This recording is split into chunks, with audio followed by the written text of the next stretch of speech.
दोस्तों, आज जितिया व्रत कथा में चील व सियारिन की कथा सुनाने जा रही हूँ, तो ध्यान से सुनिए। जिमुतवाहन नामक एक राजा थे। एक बार वह अपनी स्त्री के साथ अपने ससुराल गए और वहीं रहने लगे। एक दिन आधी रात के समय पुत्र के शोक से व्याकुल को स्त्री रोने लगी, क्योंकि वह अपने बेटे के दर्शन से निराश हो चुकी थी। उसका पुत्र मर चुका था।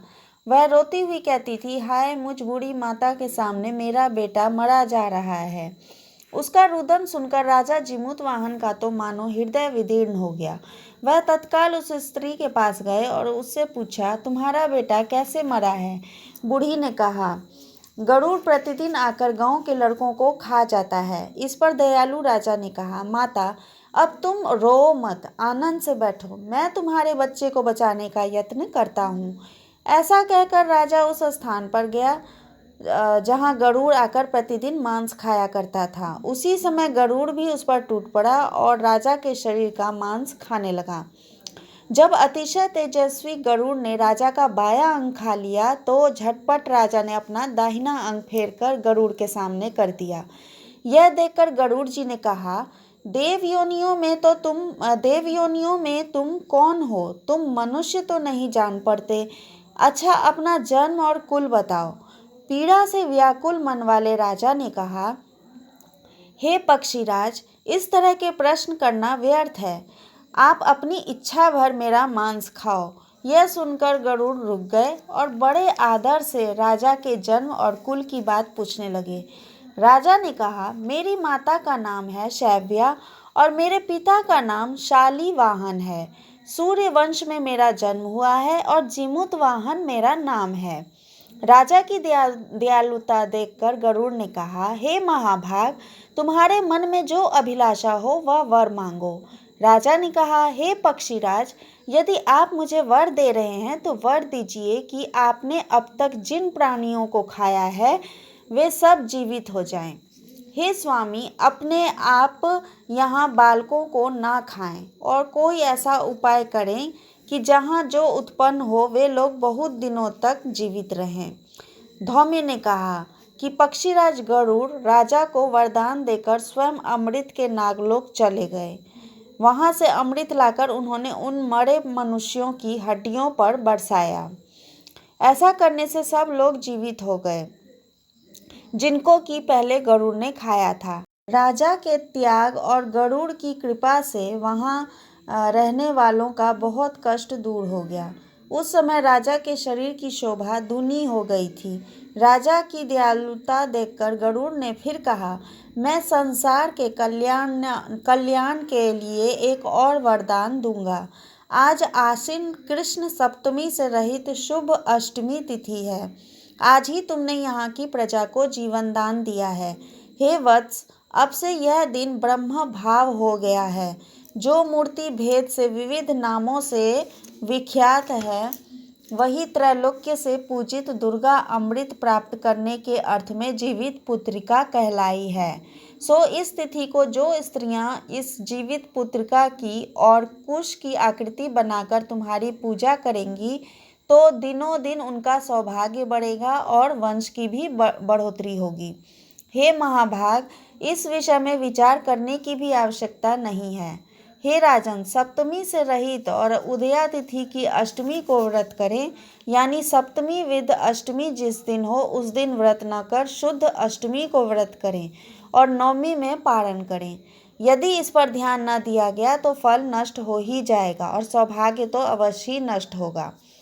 जिमुतवाहन को इस तरह का वरदान देकर गरुड़ बैकुंठ धाम को चले गए और राजा भी अपनी पत्नी के साथ अपने नगर को वापस चले आए। धौम्य द्रौपदी से कहते हैं, हे देवी, मैंने यह अतिशय दुर्लभ व्रत तुमको बताया है। इस व्रत को करने से बच्चे दीर्घायु होते हैं।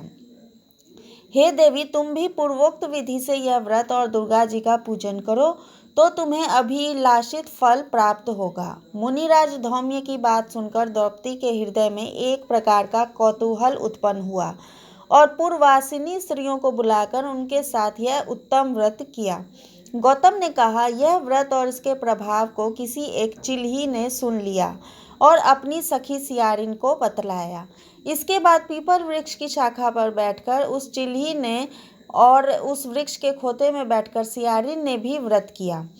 फिर वही चील किसी उत्तम ब्राह्मण के मुंह से यह कथा सुनाई और पीपल के खोते में बैठी हुई अपनी सखी को सुनाया। सियारिन ने आधी कथा सुनी थी और उसे भूख लग गई और वह उसी समय शव से भरे हुए शमशान में पहुंची। वहां उसने इच्छा भर मांस का भोजन किया और चील बिना कुछ खाए पिए रह गई। सवेरा हो गया। सवेरे जब गौशाले में गई और वहां गौ का दूध पिया। इस तरह नवमी को उसने पारण किया। कुछ दिनों बाद वे दोनों मर गईं और अयोध्या में किसी धनी व्यापारी के घर जन्मी। संयोग से उन दोनों का जन्म एक ही घर में हुआ, जिसमें सियारिन ज्येष्ठ हुई और चील छोटी। वे दोनों सभी शुभ लक्षणों से युक्त थीं, इसलिए बड़ी लड़की काशीराज के और छोटी उनके मंत्री के साथ अग्नि के सामने विधिवत ब्याही गई। पूर्व जन्म के कर्म फल से वह मृगनयनी रानी हुई।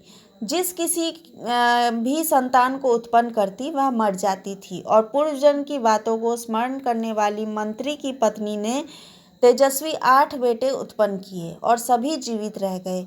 अपनी बहन के पुत्रों को जीवित देखकर ईर्ष्यावश राजपत्नी ने अपने स्वामी से कहा कि यदि तुम मुझे जीवित देखना चाहते हो तो इस मंत्री के भी पुत्रों को उसी जगह भेज दो जहां मेरे बेटे गए हैं, अर्थात इन्हें मार डालो। यह सुनकर राजा ने उस मंत्री के पुत्रों को मारने के लिए कई प्रकार के उद्योग किए, पर मंत्री पत्नी ने जीवित पुत्रिका के पुण्य बल से बचा लिया। एक दिन राजा ने अपने आदमियों से उन पुत्रों का सिर कटवाकर पिटारी में रखवाया और वह पिटारी उनकी माता के पास भेज दिया, किंतु वे 8 सिर बेशकीमती जवाहरात हो गए और भले चंगे वे 8 लड़के अपने माता के पास वापस चले गए। उनको जीवित देखकर राजपत्नी को बड़ा विस्मय हुआ। अंत में वह मंत्री की पत्नी के पास आई और उसने पूछा, बहन, तुमने कौन सा ऐसा पुण्य किया है जिससे बार बार मारे जाने पर भी तुम्हारे बेटे नहीं मरते? इस पर मंत्री की पत्नी ने कहा, पूर्व जन्म में मैं चील थी और तुम सियारिन। दोनों ने व्रत किया था। तुमने व्रत के नियमों का भली भांति पालन नहीं किया था और मैंने किया था। इसी दोष से हे बहन तुम्हारे बेटे नहीं जीते हैं।